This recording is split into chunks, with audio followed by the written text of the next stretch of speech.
Congratulations on your 360 IBL by Chaparral.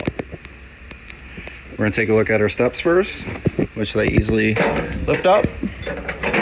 Then you're going to have the little handle, so make sure the handle's open, which will allow the tabs to go behind the frame. Once they're behind the frame, you can make it straight.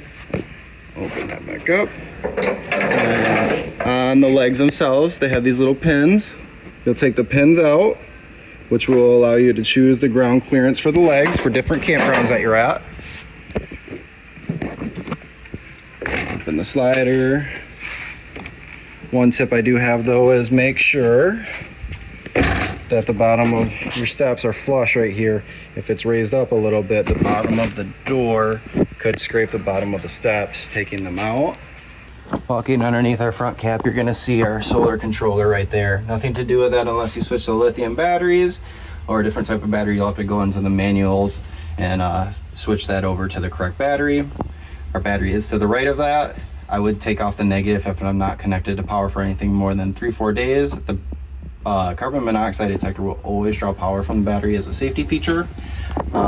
In the winter, I would take my battery right out unless you have a heated barn. On top of your motor for the landing gear, there's that little black tab. You take that off. There's a spot for a socket to manually override them if they electrically go out. On the off-door side, I have my tester tank. I'm gonna open it. So right now when it's pointed to the right, it's actually reading this tank right here, and it just went green to let you know that's full. You have to flip it over to the other way to read the tank on the other side. Red is empty. Taking a look at our wet bay, we're gonna have our hot and cold lines for our outside shower, spray off dogs, fish, feet, or yourself. Below that, we're gonna have our black tank flush, which is a sprinkler inside the black tank trying to spray off the sensors. Then we got our city water hookup. That's where you're gonna want a water pressure regulator. Next to that, we're gonna have our black tank flush, our gray tank flush. We like to do our grays after our blacks just because it's the cleanest water. Above that, we're gonna have our water heater bypass. And then we're gonna have our tabs that control the flow of water. So whatever type of camping you're doing, that's what you're trying to do with the tabs. When they're down, that's gonna be city hookup or winterized. This is the winterized. There'll be a hose provided to you that you can put to the jug of antifreeze, and that will turn into a suction via the pump. When this one's down, it will fill the fresh tank through your city. And then next to that, you just got 110s, a light, and then your TV hookups. Taking a look under the first slide, you're gonna have your first sewer port for that black and gray tank. These are the gears you can hit with WD-40 or dry graphite spray to help the noise. You're gonna wanna hit rubber seals with a conditioner twice a year. Make sure that they don't dry out. You're gonna wanna check corners on the roof and everywhere there's silicone or caulk, make sure the silicone or caulk is good. I would do that twice a year before and after camping season.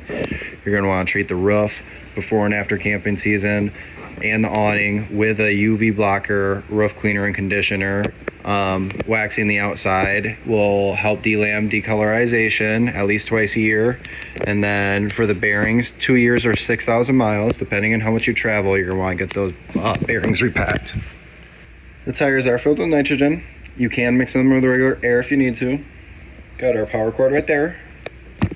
Then behind our back tire, we are gonna have our other jack, and same thing as the front ones. On top there's a little tab you can take off with a socket inside to override. And then behind that you got your fresh tank drain with a little screw cap. Your backup camera ready. This is just a fake. You take the faceplate off, put the camera inside, and there's a cord on the back for a plug and play. And then you take the monitor of the camera, put it to your cigarette lighter. Make sure your running lights are on so that the camera and the monitor can pair up to each other. Taking a look at the awning, the top right, it's kind of hard to see, but there's a circle rubber tab that you can take off right there, and inside there there's a spot for a socket to manually override that awning. To pitch it for the rain, all you'd have to do is create that bend in that elbow so the rain would be falling this way. You can do it to that elbow as well if you want the rain going the other way.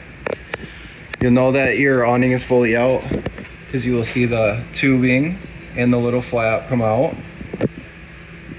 Also, if you hold the button too long, the awning will reel in the opposite way we'll reel that back in. And that's just the switch on the panel. The top does come up on this for storage. Taking a look at the AC, if this is open, AC comes out right here, and if it's closed, it goes through the ducts. Your toilet is a foot pedal, and you want to press that down and put at least a gallon of water with the toilet chemical into the tank at all times when using it until it's 2/3 full, and then clean it out and repeat the process. Don't want to leave it dry. You don't want to leave it dry, and if you're ever at a full hookup campground, don't leave the valve outside open. Let the reader get to 2/3 full, otherwise the smell will arise. In our bunk room, we're going to have our fuse panel, which the breakers are labeled just like a house. Then you got fuses right there. Definitely bring some camping with you. And the red LED lights on the side will let you know when one is faulting out.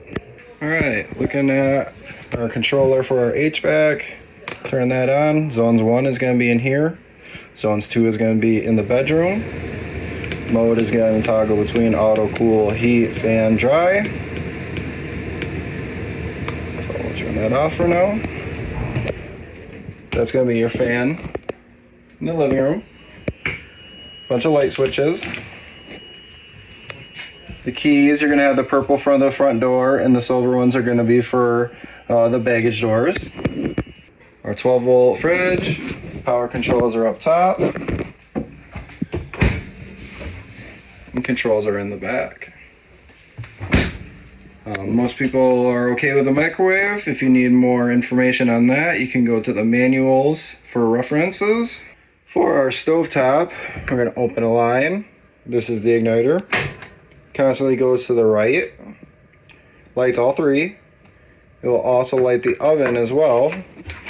For the oven, it's fastest to do those three up top because the oven's the longest gas line. What you'll do though is hold it onto the pilot light symbol, push that in to release the gas. While you're pushing that in, I'm going to hit the sparker. You're going to wait until that turns into a flame while you're holding that pilot light symbol. Once you have a flame lit down there, you'll be able to decompress that button and change over to desired temperature. Taking a look at our TV area, you have this little button right here that toggles between your local and cable if you got cable provided to you from that campground. Below that, we're going to have our radio. It is Bluetooth, and then stations obviously are going to be wherever you are, but then it has zones 1 and 2. 1 is inside, 2 is outside. Then you got a space heater below that. You can put it up to a timer up to 8 hours.